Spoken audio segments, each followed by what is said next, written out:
नमस्कार दोस्तों, मेरा नाम ज्ञानेश्वर है और आपने देखना शुरू किया है खबरों के पीछे। रात के ठीक 9 बजे हैं। एक नई कहानी लेकर अपराध की दुनिया की कई कही अनकही कहानियों में से एक कहानी को लेकर हम आपके सामने हाजिर हैं। देखिए, पिछले कई दिनों से हम गैंग्स ऑफ नवादा की कहानी कर रहे हैं, अफसर नरसंहार के बारे में बता रहे हैं। आज मैं गैंग्स ऑफ नवादा से बाहर निकलना चाहता था, कुछ और कहानियां भी बतानी थी।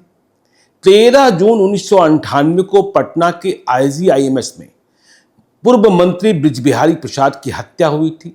उसमें श्री प्रकाश शुक्ला की संलिप्तता के बारे में तो हम बता चुके हैं, लेकिन हमारे कई दर्शकों ने कहा कि 13 जून 1998 को हत्या के वक्त या हत्या के कुछ घंटे पहले वहां का माहौल क्या था, इसके बारे में बताएं। मैं उस कहानी पर काम कर रहा था। देखिए, नवादा के हमारे दर्शकों ने कहा कि आपने अफसर बता दिया, लेकिन आपने राजे बिघा नहीं बताया, जो 3 जून 2000 को नरसंहार हुआ था। तो राजे बिघा पर भी हमारा काम चल रहा है। हमारी डायरी में वह कलम बंद है। 5 यादवों की हत्या हुई थी। तो देखिए, अफसर से बाहर निकलना चाह रहे थे, गैंग्स ऑफ नवादा से बाहर निकलना चाह रहे थे, लेकिन कई प्रबुद्ध जनों ने कहा कि आपको उस जमाने में बिहार की राजनीति की तिकड़मबाजी को भी समझाना चाहिए। सियासत किस तरीके की गंदी राजनीति का शिकार बिहार बना हुआ था, और यदि राजनीति का शिकार बिहार न बना होता तो बिहार की इतनी दुर्दशा, देखिए हाईकोर्ट ने तल्ख टिप्पणी की थी, जंगल राज का तगमा न लगा होता। तो आज हम यह बताना चाहते हैं आपको कि किस तरीके की गलीच राजनीति उस जमाने में चल रही थी। तो देखिए, नरसंहार हुआ अफसर, हमने आपको बताया है कि माहौल कितना खराब हो गया था। डीआईजी पीट दिए गए थे, कमिश्नर भगा दिए गए थे, किउल गया रेल खंड में रेल सेवाएं रोक दी गई थी और सभी भूमिहार मारे गए थे। 5 यादवों की हत्या के बदले 12 भूमिहारों का कत्ल हुआ था। तो देखिए, खबर यह आ रही थी कि इसका बदला लिया जाएगा। अखिलेश सिंह कहां बदला ले सकता है और अशोक महतो आगे कहां एक्शन ले सकता है, इस बात को लेकर नवादा में बहुत सारी बहस थी। देखिए, खुफिया सीआईडी बिहार सरकार का सिस्टम ही फेल था। नहीं तो राजे बिघा नरसंहार के बाद ही सतर्क हो जाना चाहिए था कि इसका बदला कहीं ना कहीं होगा। तो यह सिस्टम फेल था और लोग चर्चा कर रहे थे, यह गांव निशाना बनेगा, वह गांव निशाना बनेगा। और नवादा, नालंदा, शेखपुरा के गांव की स्थिति यह हो गई थी कि वहां लोग दिन भर काम करने के बाद रत जगा कर रहे थे, रात को पहरेदारी कर रहे थे। जो जवान थे वे हथियार बंद हो गए थे, जायज नाजायज असलहे उनके पास थे और गांव के बाहर में ही रात को हथियारबंद दस्ता बैठा होता था कि कोई बाहर से आकर हमला न बोल दे। तो ये स्थिति थी। और देखिए, इन्हीं स्थितियों परिस्थितियों के बीच में नवादा में यह चर्चा बहुत तेज रही कि रणवीर सेना के जो सुप्रीमो बरमेश्वर मुखिया थे कि वे नवादा आए। देखिए, तब मोस्ट वांटेड सरकार खोज रही थी, जिंदा या मुर्दा पकड़ना चाहती थी। और मगध में, औरंगाबाद में, उस इलाके में लगातार नरसंहार हो रहे थे। रणवीर सेना बनाम नक्सल संगठन, इनकी लड़ाई चल रही थी। तो बरमेश्वर मुखिया नवादा आए, अखिलेश सिंह से मुलाकात की। इस खबर ने सभी के कान खड़े कर रखे थे। मुलाकात हुई नहीं हुई, इसे किसी को पता नहीं चला। लेकिन कहा यह गया कि रणवीर सेना ने कहा है अखिलेश सिंह से कि इसका बदला हम लेंगे। तो देखिए, मेरी मान्यता तब भी थी और आज भी है। रणवीर सेना का जो संगठन था वह नवादा में, शेखपुरा में और नालंदा में मौजूद नहीं था। तो बरमेश्वर मुखिया या रणवीर सेना उधर क्या करता, लेकिन एक नरसंहार और हो गया ठीक 4 दिन बाद। और यह नरसंहार हुआ 16 जून की रात को औरंगाबाद के मियापुर में।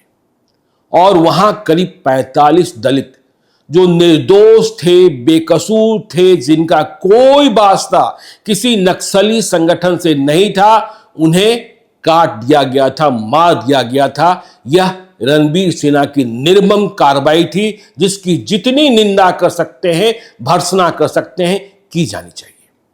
तो यह बड़ा नरसंहार एक और हो गया, लेकिन मेरा मानना है आज भी कि यह अफसर का बदला नहीं था। यह औरंगाबाद, गया, जहानाबाद के इलाके में जो ये दोनों संगठन, नक्सली संगठन और रणबीर सेना लड़ रहे थे, यह उसका परिणाम था मियापुर नरसंहार। याद रखिएगा कि अफसर नरसंहार के तुरंत बाद नीतीश कुमार नहीं गए थे। 16 जून को ही, अब उनकी क्या गलती रही होगी, वे केंद्रीय कृषि मंत्री थे, दिल्ली में थे, बिहार में मुख्यमंत्री से तो इस्तीफा ही देना पड़ा था, तो वे दिल्ली से आए थे, अफसर गए थे और उसी रात को मियापुर नरसंहार हो गया। अब देखिए गलीच राजनीति को समझिए। सरकार राबड़ी देवी की थी, लालू यादव ही असली मुखिया थे। अफसर नरसंहार का आरोप बिहार सरकार में शामिल श्रम राज्य मंत्री राजवल्लभ यादव पर लग रहा था।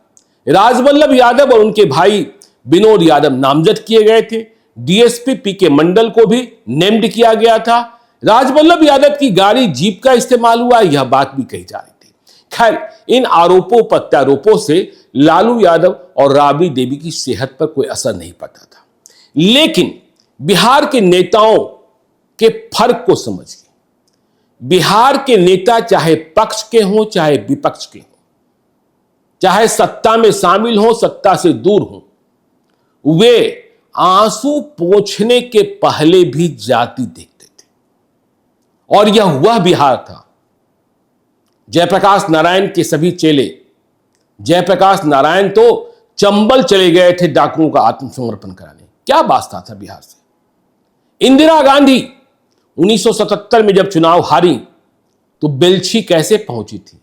बेलछी में क्या इंदिरा गांधी की जाति के लोग मारे गए थे? दलितों का संहार हुआ था, कुर्मियों ने किया था, कुर्मी गिरोह ने किया था, लेकिन इंदिरा गांधी हाथी पर चढ़कर आई थी। पर 2000 में जो हुकूमत थी बिहार की, उसका नजरिया और जिसे आगे शासन करना था, उसका नजरिया क्या था, यह आपको समझना चाहिए। अफसर लालू यादव नहीं गए क्योंकि भूमिहार मारे गए थे। राबड़ी देवी भी नहीं गई। कहा यह गया कि जब शांति हो जाएगी तो जाएंगे। मतलब लालू यादव ने मान लिया था कि वे शांत नहीं करा सकते। लेकिन लालू यादव इसके पहले राजे बिघा जहां यादवों की हत्या हुई थी, वहां जरूर गए थे और वहां उन्होंने बहुत ही कठोर कार्रवाई की थी, डीएम-एसपी के खिलाफ एक्शन लिया था। और यह सिर्फ अकेला वाकया नहीं था। देखिए, अफसर नहीं गए लालू यादव, लेकिन वे कहां कहां गए। आगे वे मियापुर भी गए और आपको बताएं, बहुत चर्चित हत्या हुई थी जेएनयू मतलब जवाहरलाल नेहरू यूनिवर्सिटी के छात्र संघ के पूर्व अध्यक्ष चंद्रशेखर की सिवान में। शहाबुद्दीन के गुंडों ने बीच चौराहे पर चंद्रशेखर को गोली मार दी थी। पूरा बिहार ही नहीं, पूरे देश में और दुनिया में इस हत्याकांड की निंदा हो रही थी। लेकिन लालू यादव चंद्रशेखर के शरीर पर माल्यार्पण करने या उनके परिवार वालों से मिलने नहीं गए थे। चंद्रशेखर की बात छोड़ दीजिए, चंद्रशेखर में तो सीधे तौर पर शहाबुद्दीन का नाम आया था। जहानाबाद का सेनारी भी स्मरण कीजिए, वहां भूमिहारों का कत्लेआम हुआ था। लालू यादव वहां भी नहीं गए थे क्योंकि लालू यादव को यह लगने लगा था कि यदि हम वहां जाएंगे तो हमारा विरोध होगा। और यह केवल लालू यादव की स्थिति नहीं थी। हम ये कह दें कि केवल लालू यादव ही आंसू पोंछने में जाति का काम देख रहे थे, जाति का चश्मा पहने हुए थे, तो यह ईमानदार टिप्पणी नहीं होगी। नीतीश कुमार का हाल जानिए। 2000 में वे भी फर्क करते थे। अफसर गए 16 तारीख को, 16 जून को, जब लोगों ने बहुत कोसा। सेनानी भी गए थे, जहां लालू यादव नहीं गए थे वहां नीतीश कुमार गए थे। लेकिन वे बाथे नहीं गए जहां दलितों का कत्लेआम हुआ था, वहां लालू यादव गए थे। तो ये फर्क। और देखिए, जब लालू यादव फर्क कर रहे थे, नीतीश कुमार फर्क कर रहे थे, आम जन जिसे बिहार की चिंता, वह तो गुस्से में थी ही। हाईकोर्ट तल्ख टिप्पणी कर ही रहा था। नीतीश कुमार जब 16 जून को पहुंचे वहां, अफसर में। उनके साथ कई लोग थे, सांसद तब भी थे, ललन सिंह साथ में गए थे, जगदीश शर्मा गए थे, भगवान सिंह कुशवाहा गए थे, सतीश कुमार गए थे, श्याम सुंदर सिंह धीरज गए थे, गंगेश्वर प्रसाद सिंह गए थे, रामचरित्र सिंह गए थे और राम रतन सिंह भी गए थे। तो नीतीश कुमार ने कहा अफसर में कि बिहार की सरकार को कोई मतलब नहीं रह गया है, बिहार की सरकार बिल्कुल पंगु हो गई है और बिहार की जनता या तो लालू के पक्ष में है या लालू के खिलाफ में है। यह जमीनी सच्चाई भी थी। और उन्होंने कहा कि बिहार की सरकार सामाजिक सौहार्द बिगाड़ने का काम कर रही है, लालू यादव कसूरवार है और पूरे बिहार में प्रदूषण फैल रहा है। उनका कहना था कि देखिए, बिहार की स्थिति को लेकर हम प्राइम मिनिस्टर और होम मिनिस्टर को जानकारी देंगे। किऊल गया रेलखंड पर रेल सेवा 16 जून को भी बाधित थी।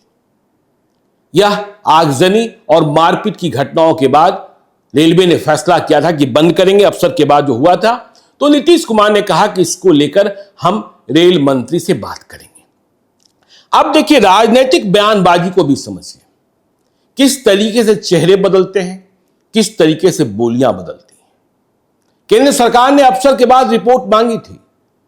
केंद्र सरकार के कई अधिकारी आए थे, लेकिन कांग्रेस का चरित्र कैसे बदला था। कांग्रेस ने जो पहले कहा कि कंस की सरकार है, लेकिन बाद में कांग्रेस के समर्थन से ही बिहार की सरकार चल रही थी।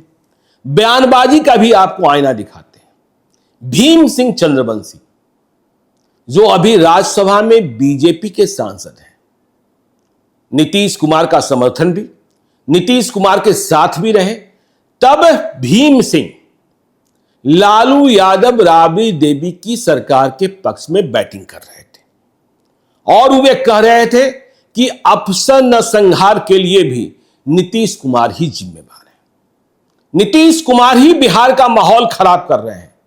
भीम सिंह का यह बयान अखबारों में भी छपा था और उनका कहना था कि नीतीश कुमार अपराधी और अपराधी गिरोहों के सरदार का महिमा मंडन करते हैं।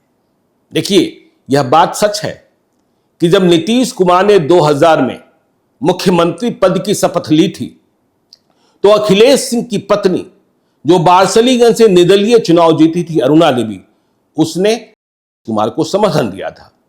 तो भीम सिंह कह रहे थे कि नीतीश कुमार अपराधियों के सरदार हैं, महिमा मंडन करते हैं और हर वारदात में, हर नरसंहार में राजनीतिक रोटी सेकते हैं।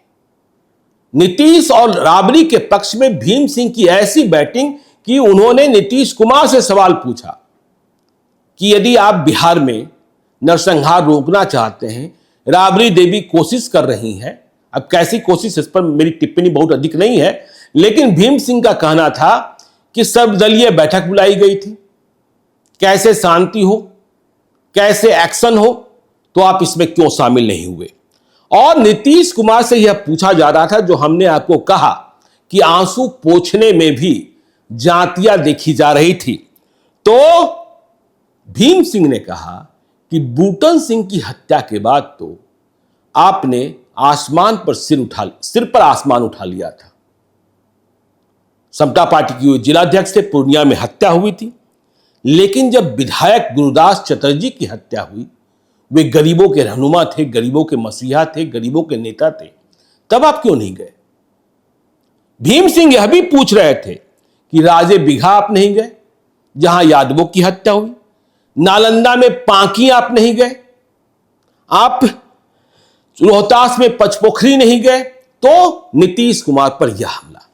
अब देखिए इसका काउंटर, नरेंद्र सिंह तब नीतीश कुमार के साथ थे, लालू राबड़ी के खिलाफ संघर्ष कर रहे थे, मंत्री भी बने थे नीतीश कुमार की सरकार में।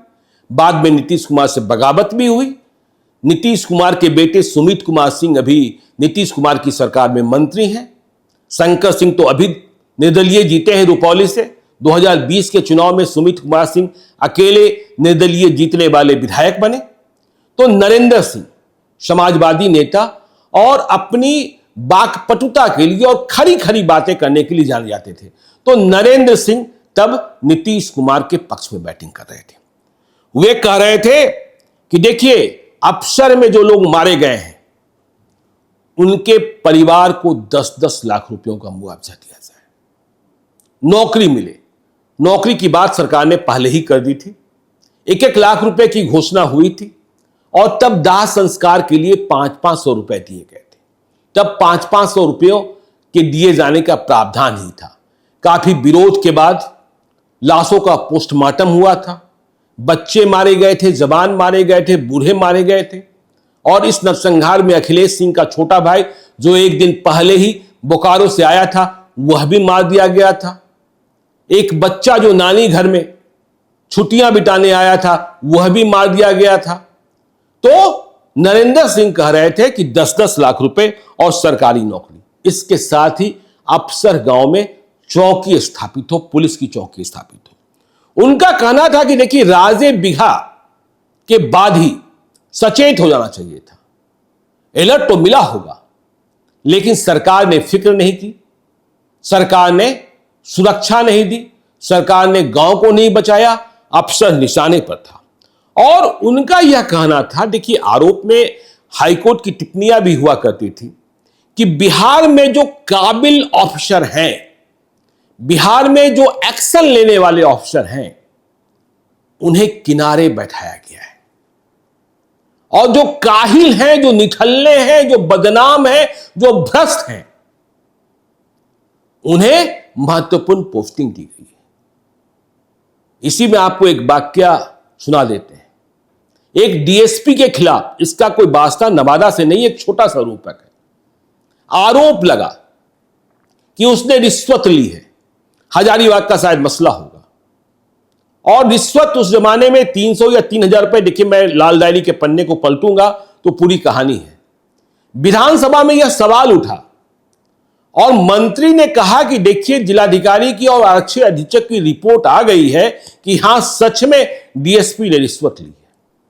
लेकिन इसी बीच लालू यादव खड़े हो गए कि नहीं नहीं नहीं नहीं नहीं, उसकी तैनाती हमने की है, वह गरीब परिवार का है, वह गरीब है, इसलिए वह रिश्वत लेगा। ठीक है, तो जिसके खिलाफ आरोप आ गई, आरोप प्रमाणित हो गया था, जांच रिपोर्ट आ गई थी, उसके बचाव में विधानसभा के भीतर स्वयं लालू यादव खड़े हो गए थे। तो नरेंद्र सिंह का कहना था कि बिहार की स्थिति यह हो गई है कि लालू यादव राबड़ी देवी के शासनकाल में 1990 में लालू यादव मुख्यमंत्री बने थे। पिछले 10 वर्षों में यह नरेंद्र सिंह का दावा था 50,000 मर्डर हुए, 50,000, 10,000 दुष्कर्म की घटनाएं घटी हैं, महिलाओं के साथ बलात्कार, और 19,000 किडनैपिंग। देखिए यह तो सच है ना कि उस जमाने में बिहार का जो सबसे बड़ा 2 उद्योग था, वह उद्योग था एक तबादले का उद्योग और दूसरा अपहरण का उद्योग। तबादले में राजनेता वसूली करते थे और अपहरण में अपराधी और गठजोड़ में शामिल रहने वाले लोग। और बिहार की स्थिति यह हो गई थी कि जो यहां के अच्छे डॉक्टर थे, जो यहां के अच्छे व्यापारी थे, जो यहां के अच्छे दूसरे प्रोफेशनल थे, वे बिहार से बाहर जा रहे थे, बिहार छोड़ रहे थे, अपनी संपत्ति बेच रहे थे। 1990 से 2005 के बीच नीतीश कुमार की सरकार बनने के पहले देखिए कहा यह जाता है कि जमीन की कीमतें बढ़ती हैं, लेकिन 1990 से 2005 का कालखंड ऐसा रहा जिसमें जमीन की कीमतें गिरी। लोग पटना जैसे शहर से, मुजफ्फरपुर से, भागलपुर से, दरभंगा से औने पौने भाव में अपने मकान और अपनी दूसरी संपत्ति को बेचकर चले गए थे। तो ये उस जमाने का माहौल था। डॉक्टरों का अकाल हो गया था, पीएमसीएच की क्या स्थिति थी यह तो आप समझ ही सकते हैं। तो नरेंद्र सिंह यह आरोप लगा रहे थे और पटना हाईकोर्ट लगातार चेतावनी देता था।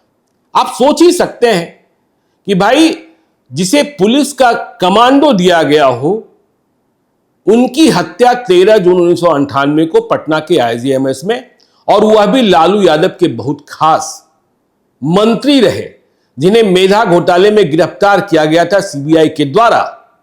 ब्रिज बिहारी प्रसाद को गोलियों से छलनी कर दिया गया था। और 13 जून 1998 को अपराधी कितने बेखौफ थे, कितने बेकाबू थे, कितने अनियंत्रित थे, इसका अंदाजा आप इससे लगा सकते हैं कि 13 जून 1998 को बृजबिहारी प्रसाद की हत्या होती है और 14 जून 1998 को 24 घंटे का वक्त भी नहीं गुजरता है, पूर्णिया में सीपीएम के विधायक अजीत सरकार को AK-47 की गोलियों से भून दिया जाता है। तो माहौल ही कुछ ऐसा था और राजनीति चल रही थी। उसी पूर्णिया में पहले बूटन सिंह की हत्या हुई थी। तमाम अपराधी गिरोह, और उस जमाने में एक फैशन चल पड़ा था। देखिए, फैशन यह था कि लोग गाड़ियों से चलते थे और निजी असलहे गाड़ी की खिड़कियों से बाहर निकला होता था। कारवा चलता था, दस्ता चलता था और इस तरीके के हॉर्न बजते थे, प्रेशर हॉर्न, की सड़कें खाली हो जाती थी। कोई हूटर की जरूरत ही नहीं थी, अपराधी हूटर बजाते थे और उनकी राइफलें जो हैं वह आम लोगों में भय पैदा करती थी। तो यह उस वक्त का माहौल था। तो आज की कहानी को हम यहीं समेटते हैं, आपको विश्वास दिलाते हैं कि राजे बिघा, नवादा, यह भी सुनाएंगे आपको जल्दी ही।